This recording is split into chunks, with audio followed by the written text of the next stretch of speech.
ৰজনীদে আৰু কৃষ্ণদে বৰ সুন্দৰ কথা। তেখেতে বৰ সুন্দৰ এটা নটিচ দিছে, সুৰাপান কৰি বাহন নচলাব, তাৰতে হাতীস্থল ইয়াত দেখিছেনে তেখেতে দেখুৱাই দিছে।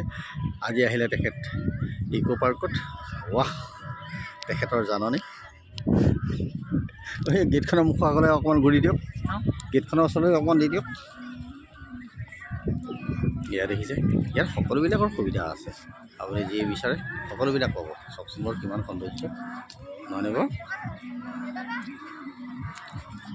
এইখন চাওক ইক' পাৰ্ক গেট, কিমান যে মানুহৰ ভিৰ।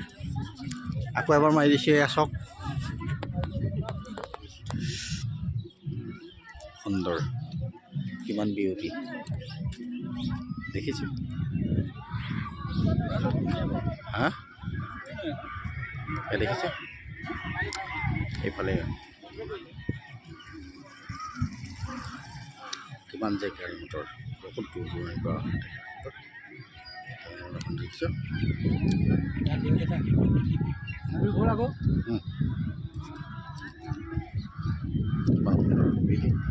আপোনাক গোটেই ইক' পাৰ্কখনেই দেখুৱাই দিলোঁ। মাছ মাংসৰ পৰা সকলো শাক পাচলি, সকলোবিলাক হোটেল, সকলোবিলাক সুবিধা। ধন্যবাদ, মই লগতে আছোঁ।